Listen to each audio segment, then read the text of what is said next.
বিরতির পর স্বাগত। এবার চোখ রাখছি বাংলাদেশের দিকে। বাংলাদেশের উপকূলবর্তী এলাকাগুলিতে এবার লবণ পানি ও সুপেয় পানি সরবরাহ নিয়ে একাধিক দাবি। পানি দাও শান্তি নাও এই স্লোগানকে সামনে রেখে সুপেয় পানি জলের দাবিতে খালি কলস নিয়ে অবস্থান কর্মসূচি পালন হলো ঢাকায়। শুক্রবার ঢাকার জাতীয় প্রেস ক্লাবের সামনে বিশ্ব পানি দিবস উপলক্ষে নাগরিক সংগঠন সুন্দরবন ও উপকূল সুরক্ষা আন্দোলন আয়োজিত খালি কলসি হাতে নারীদের অবস্থান কর্মসূচি পালন করা হয়।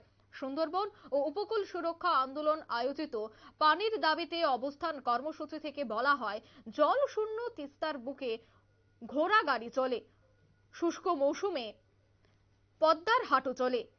একাধিক বক্তব্য বা একাধিক বিষয়কে তারা কেন্দ্র করে সোচ্চার হয়েছেন। বিশেষ করে উজানের নদ নদী থেকে পানি প্রত্যাহার এবং শুষ্ক মৌসুমে তিস্তার জলের অভাবে বাংলাদেশ জুড়ে ভয়াবহ চিত্র ফুটে ওঠে। এমনই চিত্র তুলে ধরেন ওয়াটার কিপার্স বাংলাদেশের সমন্বয় শরীফ জামিন।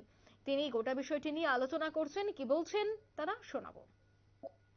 আজ বিশ্ব পানি দিবস।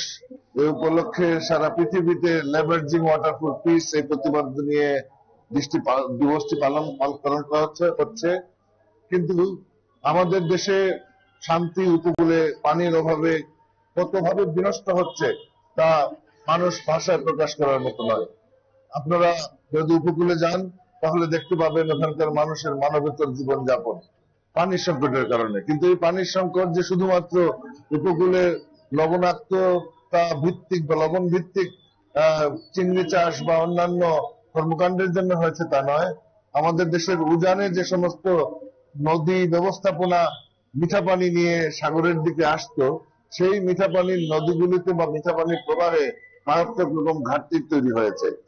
এবং যখন এই কর্মসূচি পালিত হচ্ছে তখন আপনারা দেখবেন যে বাংলাদেশের একমাত্র গঙ্গা নদী থেকে যে পানিটা আসে সেই পানি কেবল একমাত্র বন্টন চুক্তি আছে, কিন্তু অন্যান্য 57টি যে অভয়ারণ্য নদী, বিশেষ করে 54টি ভারতের সাথে নোনা পানিতে কাজ করা সহ নোনা পানি ব্যবহারের কারণে, অতিরিক্ত লবণাক্ত পানি ব্যবহারের কারণে এই এলাকার অনেক নারী আজকাল এখন যে জরায়ু সংক্রান্ত জটিল রোগে ভুগতে দেখা যাচ্ছে। এমনকি অনেকের জরায়ু কেটে ফেলতে বাধ্য হচ্ছে খুবই কম বয়সে। আপনারা শুনলেন তাদের বক্তব্য। বিশুদ্ধ পানীয় জলের দাবিতেই তাদের আজকের এই অনুষ্ঠান, আজকের এই আয়োজন। একাধিক বিষয় নিয়ে তারা আলোচনা করেছেন।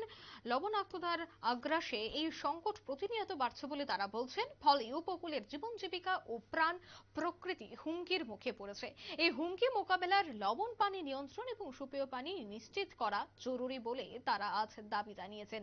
সুন্দরবন ও উপকূল সুরক্ষা আন্দোলনের সমন্বয় নিখিল চন্দ্র ভদ্রের সভাপতিত্বেই এই কর্মসূচিটি পালিত হয়। নিয়ে নিচ্ছে ছোট্ট একটি বিজ্ঞাপন বিরতি, সঙ্গে থাকুন।